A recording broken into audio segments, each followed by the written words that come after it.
Howdy once again, Mr. Pete here at your service, your YouTube shop teacher, and I'm here in beautiful Studio G to make yet another video about the South Bend 9-inch lathe.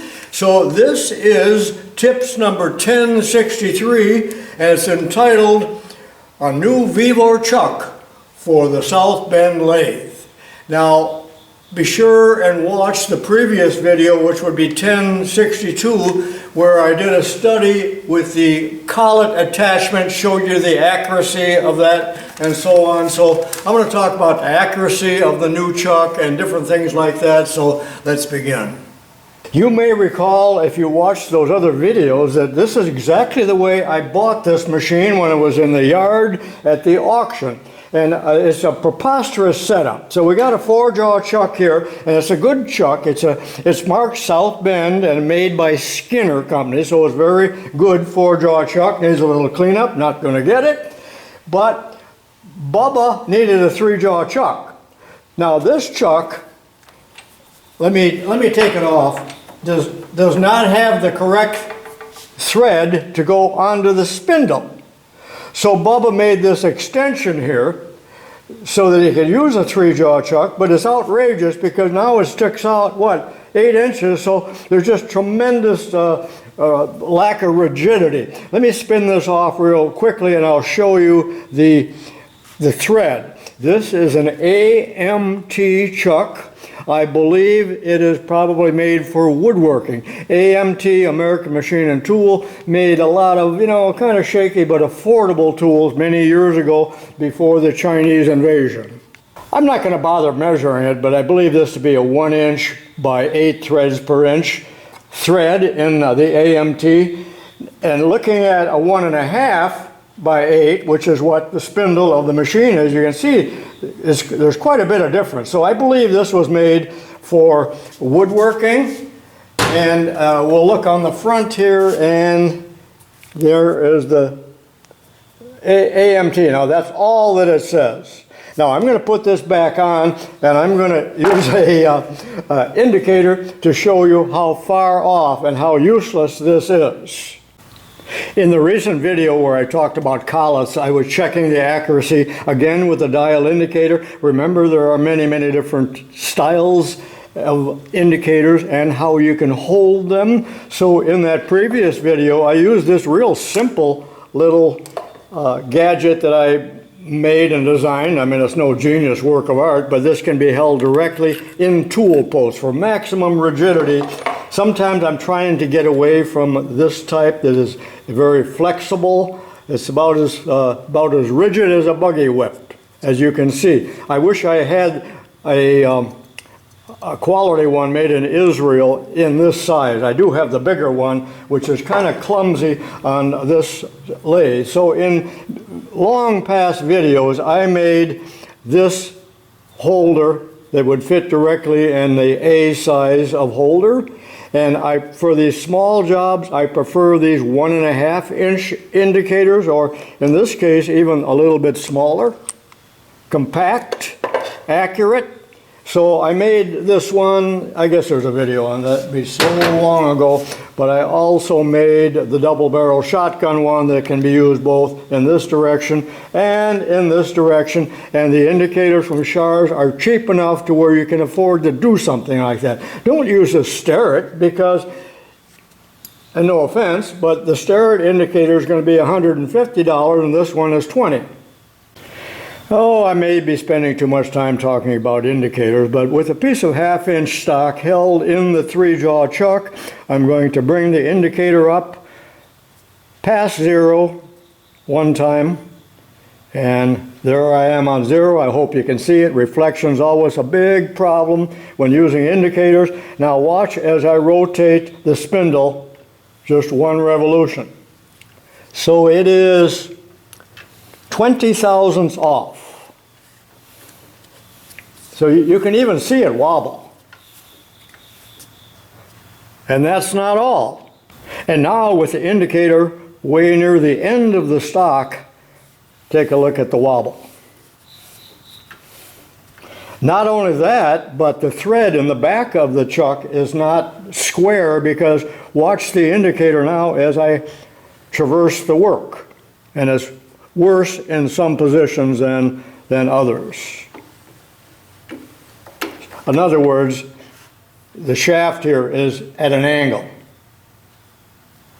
Okay, so you understand how bad this is, and I'm going to take this chuck off of the shaft, and then I'm going to take the 4-jaw chuck off and show you yet one other chuck that I have before we get into the brand new Vevor and check it out, test it. You may or may not remember that when I bought this lathe there were quite a few accessories, including this little drill chuck with a 1.5 by 8 thread, and the brand on this is not Jacobs, it's Almond. I never heard of it, but I came up with an almond, the L was silent, micrometer, and they were in Massachusetts. But anyway, let's screw that on, and this is good for small jobs. It won't be as accurate as a collet. Matter of fact, I expect this to be 3 or 4 thousandths off, but let's check it out. Okay, I've mounted the chuck, and one thing I like about this type of headstock drill chuck is that there's a hole that goes all the way through. So this is probably about a 5/8 capacity or less, but anyway, we can push the work all the way into the spindle back here if we have a notion. So it can be long work as opposed to a regular drill chuck where the drill only goes into the chuck a short way. So let me tighten this up and run the indicator on and see what we got. Okay, I'm on 0, and you can see this chuck is pretty darn accurate, especially considering it's 70 years old. We're within about 4 thousandths. Now I'm not going to use this at all today. The whole purpose of this video is to show you the accuracy or lack of it in various chucks, but the whole problem here is that I need a new 3-jaw chuck, not just a small chuck, but a 6-inch chuck. So what is the solution? Well, as you know, I have a working relationship with Vevor, and when they reached out, which is pretty often, and said, anything you need. Well, I looked through their catalog, and they had 3-jaw chucks. And the beauty of this is that it already has the correct backing plate, the correct size, that is 1.5/8. So this will fit on South Bend's, Craftsman, Atlas, Logan, and any other machine with that thread size. And now I'm going to have a link in the description and probably a discount code as well if you're interested in one of these. Of course it's made in China. I don't believe there probably are any chucks made in America, and if they are, they're $500. This is something in the $150 range, or maybe a little bit more plus shipping. Check down in the video description for a link to check it out if you need one. All right, let's get it out of the box. Well, I don't usually do unboxing, so I'll speed this up, but it does come with the certificate of accuracy that we can check out later if we need to, a chuck key, and some bolts here. Now, they should have used a different type of foam because, you know, this has been knocking around on a boat and a train and no telling what else, and it's taken its toll, although I don't believe that there's any damage to the chuck whatsoever. They could have used thicker cardboard, but let's get it out of there. Okay, I think you can see what I mean here by the foam isn't too good. They should have used a high density foam, but who's complaining? I got it for free. So here it is, a 6-inch chuck, and boy is it oily. It was very well packed. And there is the 1.5-inch thread. A lot of oil, which is a good thing, a very good thing. So let's get this wiped, and I'm going to mount it and check it for accuracy. Okay, there it is, Vevor. I'll put some still pictures as well, and there's the number. I'll give you a close-up of that, and there's an oiler for the scroll. This is a scroll chuck, a 3-jaw, a universal, all the same, all means the same. Now, there are no extra jaws because these are the reversible type jaw caps that are screwed in, as you can see. So we can reverse these. I'm certainly not going to do it for this demonstration.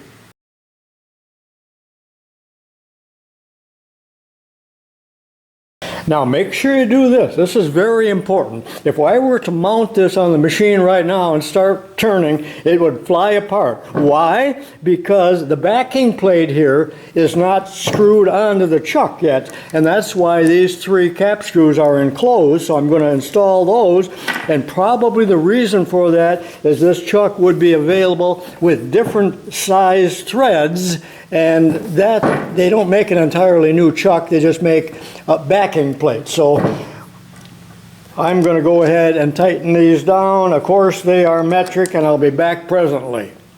Wow, that's one nice looking chuck, isn't it?